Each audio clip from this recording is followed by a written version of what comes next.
आज की कहानी है 80s और 90s के बीच की। तब इतनी फैसिलिटीज़ नहीं थी कम्युनिकेशन की, ट्रांसपोर्टेशन की, तो उस वजह से लोगों को बहुत सारी दिक्कतों का सामना करना पड़ता था। मैंने भी सुना है अपनी दादी, अपनी नानी, अपनी माँ से कुछ ऐसी बातें जिसकी वजह से लोगों को बहुत सारी चीज़ों से गुजरना पड़ता था, सफ़र करना पड़ता था और उसी की वजह से उनको बहुत परेशानी भी होती थी। आज की कहानी कुछ इस तरह से। कमला बिटिया, ओ कमला बिटिया, कमला बिटिया। हाँ काका, आई। बिटिया तुम्हारी चिट्ठी आई है। अच्छा काका, आती हूँ, कहकर कमला अपने घर से बाहर आई। आइए काका, बैठो। अच्छा बिटिया, कहकर पोस्टमैन काका जो थे उनको उसने बिठाया। बिटिया तुम्हारी चिट्ठी आई है। अच्छा काका, तुम ही पढ़ के सुनाए दो। अच्छा बिटिया, पहले एक गिलास पानी पिला दो, बहुत प्यास लगी। अच्छा काका, लाई, कहकर कमला ने उनको एक गिलास पानी पिलाया। अब पढ़ दो काका, क्या लिखा है चिट्ठी में। अच्छा बिटिया। बिटिया तुम्हारे बाबा बहुत बीमार हैं, तुमको बुलाया है। तुम्हारी माई और बाबा तुमको बहुत याद कर रहे हैं, तुमको तुरंत बुलाया है। बाबा बीमार हैं? काका, बाबा ठीक तो होंगे ना? वो ठीक हो जाएंगे ना काका? अरे बिटिया चिंता ना करो, ठीक हो जाएंगे। ऊपर वाले पे विश्वास रखो, सब ठीक होगा, वो सब ठीक करेगा। तुम ऐसा करो, जल्द से जल्द निकल जाओ। कैसे जल्द निकल जाऊं काका? गाड़ी कहाँ है? गाड़ी तो इतवार की इतवार चलती है और इतवार तो कल ही था, अब तो अगले इतवार ही आएगी। अरे हाँ बिटिया, गाड़ी की तो परेशानी है। गाड़ी तो अब अगले इतवार को ही आएगी, आज तो सोमवार है। अब तो तुम्हें इंतजार ही करना पड़ेगा और कोई रास्ता भी नहीं है।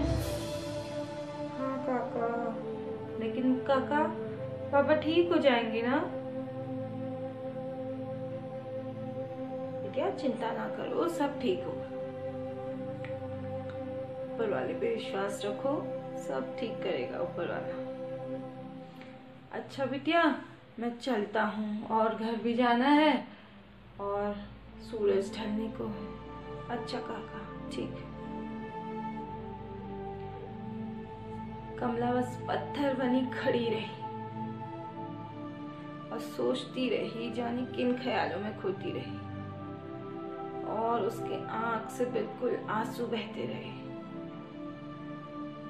उसे कुछ समझ नहीं आ रहा था कि वो क्या करे, कैसे जाए। उसे मन कर रहा था उसके पंख हों और वो उड़ के अभी अपने माँ पापा के पास चले जाए, माँ बाबा के पास चले जाए। जब हमको भी लगता है, जब पता चलता है कि वो लोग परेशानी में हैं, तो हम भी जल्दी से उनके पास पहुंच जाए, हर किसी की तरह। उसको भी मन कर रहा था। ये दिन उसके बीते नहीं बीत रहे थे, गिन गिन कर 5 दिन उसके लिए पूरे 5 साल के बराबर हो गए थे। आज से गिनती, कल से गिनती, फिर जैसे इतवार आया, इतवार का दिन आया, सुबह 4 बजे की उसकी बस थी। बस में बैठी, बस में बैठी, न किसी से वो कुछ बोली, न कुछ उसने खाया, बस परेशानी, और रोती रही अपनी साड़ी के कोने से, बस आंसू पोंछते रही। उसे मन कर रहा था कि जल्दी से वो वहां पहुंच जाए। संडे, रविवार की, इतवार की सुबह 4 बजे वो बैठी और सोमवार को 12 से 1 बजे के करीब उसको उसकी बस ने उसके गांव में छोड़ा। गांव के बस स्टेशन से उसको अपने घर जाने के लिए 2 से 2.5 किलोमीटर चलना था। और इस बीच उसे गांव को होते हुए जाना था। उसका घर लास्ट में पड़ता था, अंतिम छोर पे उसका घर था। पूरे गांव को चीरते हुए पैदल पैदल गई, हर गली हर घर को देखती गई, अपना बचपन याद करते गई कैसे वो माई का हाथ पकड़ करके खेतों में जाया करती थी, कैसे वो अपने बाबा के साथ वो नुक्कड़ वाली चाय की दुकान पर बैठ के घंटों पत्थरों से खेला करती थी। उसे सब कुछ अपने बाबा उसके बाबा उसे हर जगह लेके जाया करते थे। उन्हें बहुत अच्छा लगता था। मेले में जब वो जाती थी, कंधे पर बैठकर अपने बाबा के गुब्बारे हाथ में लेकर आती थी।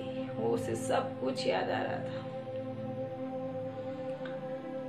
पूरा गांव चीरते हुए जब अपने घर के पास पहुंची तो देखती है कि उसके घर के पास पूरी भीड़ जमा है, पूरा गांव इकट्ठा हो रखा है।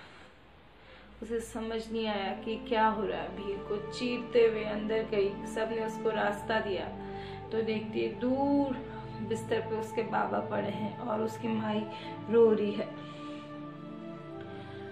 बैग को वहीं फेंका और दौड़ते हुए माई के पास गई। बोलो माई बोलो, बाबा को क्या हो गया? तुम क्यों रो रही हो माई? बाबा को क्या हो गया माई? माई कुछ बोलो ना, बाबा उठो ना, बोलो ना बाबा, कुछ तो बोलो। उसे हिलाई जा रही और रोई जा रही, बाबा बाबा उठो, कुछ तो बोलो। उसकी माँ बोली, बिटिया तुमने आने में बहुत देर कर दी। तुम्हारे बाबा हमको छोड़कर जा गए, चले गए। बिटिया तुम्हारे बाबा हमको छोड़कर चले गए। बिटिया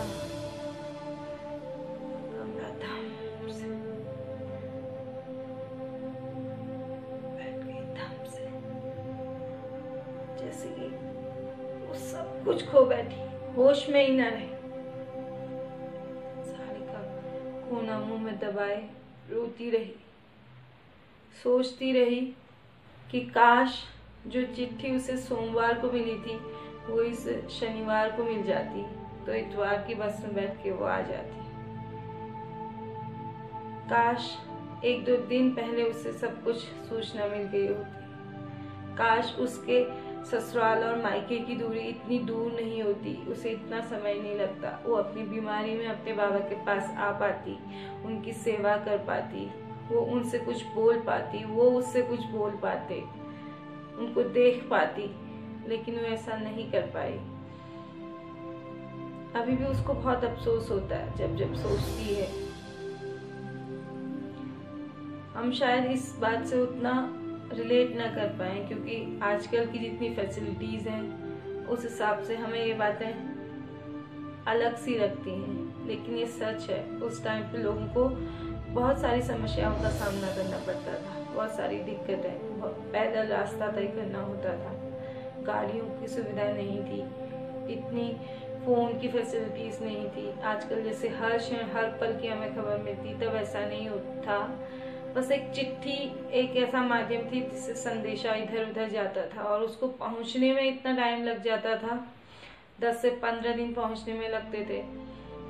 गाड़ी की सुविधा नहीं थी कि ये तुरंत बैठो और पहुंच जाओ। इस वजह से उनको काफी दिक्कतों का सामना करना पड़ता था। लेकिन आज बहुत सुविधाएं हैं, इंसान कभी भी कहीं भी किसी भी समय जा सकता है।